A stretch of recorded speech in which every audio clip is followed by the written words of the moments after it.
Kirsten from JK Fiber Arts. Today I am going to make a custom coned top on my Hackle for a Christmas sock. And I'm going to do a candy cane with a little bit of shiny silver in it.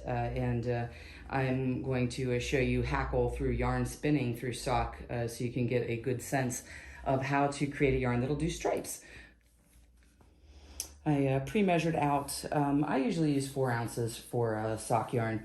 There will be waste on a Hackle, but fear not, you could just throw it in a Ziploc bag and throw it into your drum carder with another blend, so you don't really lose it.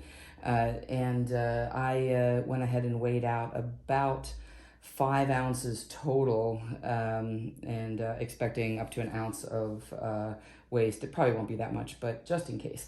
I'm going to go ahead and start. I'm going to do a red base layer here. Start with lashing this on. And I'm going to do a decent first layer here. I'm going to go through this more than once, so I have a nice thick layer. And when I spin this, I'm going to spin it from the fold. And I have never made socks from chain ply before, but because I'm using faux cashmere in this, which is basically nylon, I'm going to go ahead and try it because I think it'll be plenty strong. For some reason, I have a thing about chain plying with for socks. I don't know why. I don't have any reason to believe that chain plying is less strong of a yarn, but to me it's faster to just spin 3-ply than it is for me to chain ply. And I'm doing this kind of slow, one, because I'm standing awkwardly off to the side so you guys can see this, and two, because I don't want to stab myself.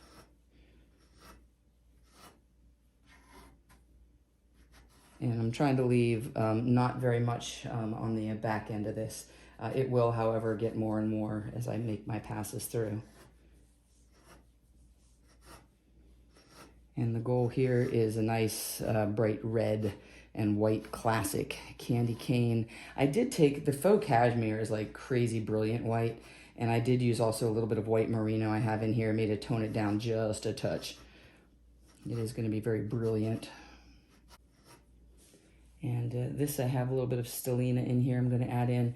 This is the faux cashmere. It's really, really soft, and it's so very, very white. And then I have just some more of a natural white merino. This is 23 micron merino. So let's start with that. And I did use a little bit more red than white.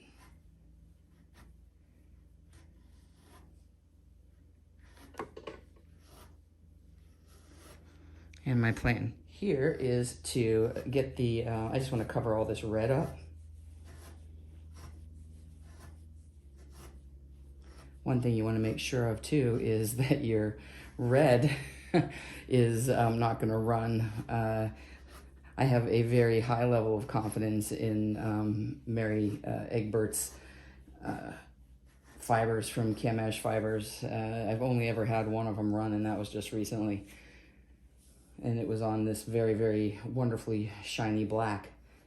This is the faux cashmere. Oh, this is what's going to give me some nice strength to my sock. And it's really, really soft. And it'll give me a little bit of depth too to that white.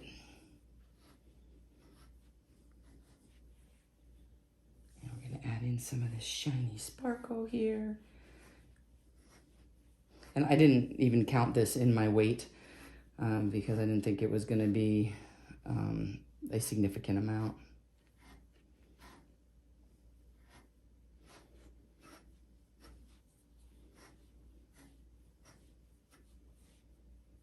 And I'm just going to keep going through like this until I fill my, until I use all of my fiber here. Till I fill, the Hackle won't be full, I don't think, with this amount of fiber, but until I get it to the point where I have used my fiber up. And then I will be back and we will diz this off, and then we'll spin it from the fold.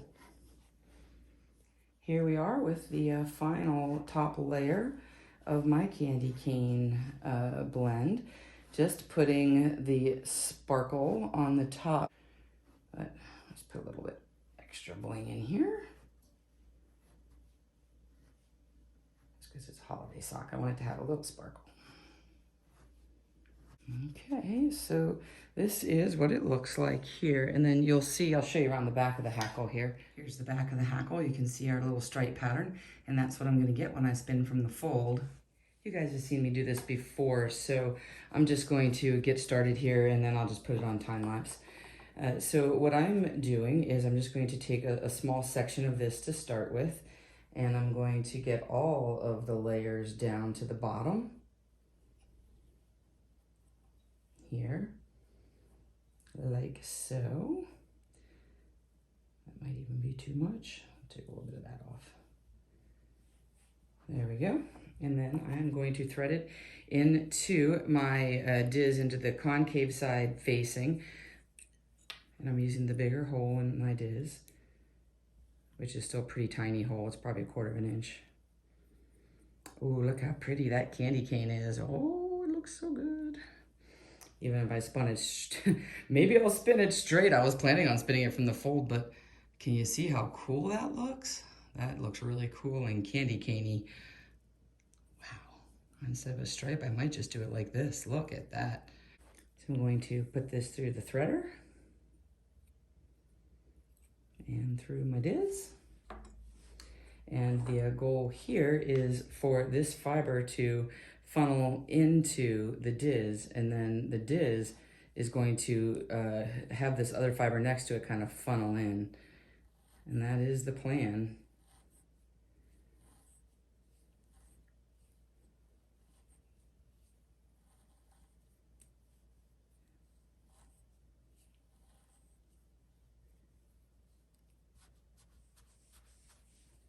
And I don't have the top on my Carter right now, or on my Hackle right now. But, oh, look at that. Oh, look at how pretty it looks. I'm loving that. All right, let's go to a time lapse here so we can not bore you to death with this part. So all I'm doing is just pulling, and I'm pulling out and I'm pushing my diz in at the same time. And it is funneling the fiber to the right into it. Without the top on, you gotta make sure you keep pushing this down. But the Hackle wasn't very full, so it shouldn't be a big deal. And hopefully I won't pull anything off the top here. Alright, I'm gonna switch this to time lapse, and I will see you at the end.